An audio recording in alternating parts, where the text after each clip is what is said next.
कलयुग में श्री हनुमान के स्तोत्रों में सबसे शक्तिशाली पाठ बजरंग बाण का माना जाता रहा है। इस पाठ की शक्ति का अनुमान आप इस घटना से लगा सकते हैं कि एक बार बहुत ही प्रसिद्ध तांत्रिक की किसी बात को लेकर हनुमान भक्त के साथ कहा सुनी हो गई। जब वह बात अधिक बढ़ी तो उसने समस्त गांव वालों के सामने उस भक्त को चेतावनी दी कि तुम कल सुबह का सूर्य नहीं देख पाओगे। उस साधक के ऊपर उस तांत्रिक ने मारण प्रयोग कर दिया, परंतु दूसरी तरफ वह भक्त भी पूरी रात भर बजरंग बाण का पाठ करता रहा।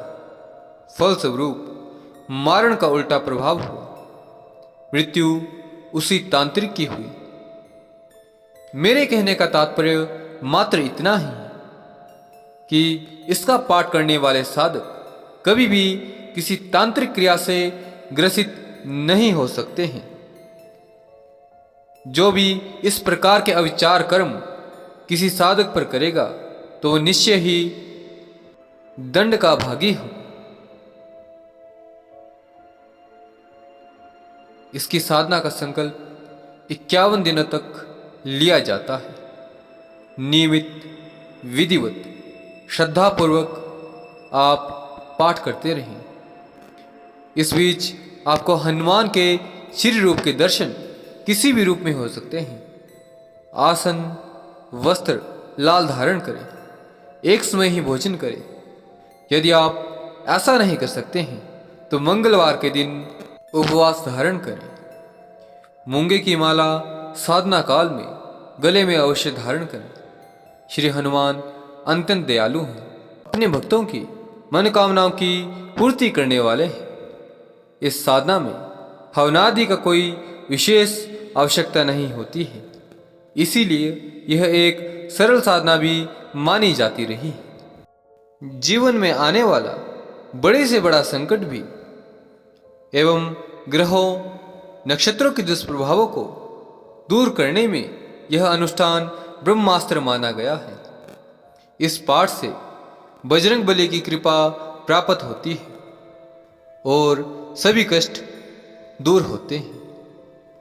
आइए अब इसकी पाठ विधि पर चर्चा कर लेते हैं। यह पाठ स्नान और स्वच्छ वस्त्र धारण करके करना चाहिए। सुबह या शाम के 4 बजे के बाद इस पाठ का अनुष्ठान करना चाहिए। दोपहर में 12 बजे के बाद पाठ ना करें। पाठ करने से पूर्व पहले चौकी पर हनुमान जी की फोटो अथवा मूर्ति अवश्य रख लें। घी का दिया जलाएं।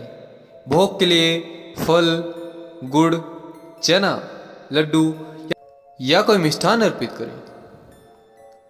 पाठ के बीच में ना उठें और ना ही किसी से बोलें। पाठ प्रारंभ करने से पूर्व हनुमान जी व भगवान रामचंद्र जी का आवाहन करें। जब सुंदरकांड का पाठ समाप्त हो जाए तब भगवान को भोग लगाकर आरती करें। इसके पश्चात उनकी विदाई भी करें। विदाई कुछ यूं इन शब्दों में करें। कथा विसर्जन होत है सुनो वीर हनुमान, जो जन जह से आए हैं ते तह करो प्यान।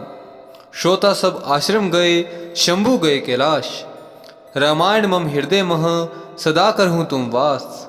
रामायण जसु पावन गावहि सुनीते लोग, राम भक्ति दृढ़ पावहि बिन विराग जप योग। जब तक सुंदरकांड का पाठ करें मांस मदिरा का सेवन ना करें, ब्रह्मचर्य की स्थिति में रहें। सुंदरकांड का पाठ मंगल दोष, शनि के 7.5 ढैया के दुष्प्रभाव खत्म करता है। विद्यार्थियों को बुद्धि बल में वृद्धि एवं आत्मविश्वास में वृद्धि होती है। यह पाठ मन की शांति एवं सुकून देता है, व्याधियों से छुटकारा दिलाता है। गृह क्लेश, नकारात्मक शक्ति, बुरे स्वप्न, तंत्र प्रयोगों को नष्ट करता है। इसके पाठ से परिवार के संस्कार बने रहते हैं। भूत प्रेत छाया स्वतः ही नष्ट हो जाती है। कर्ज के दलदल से यह पाठ मुक्त करवाता है।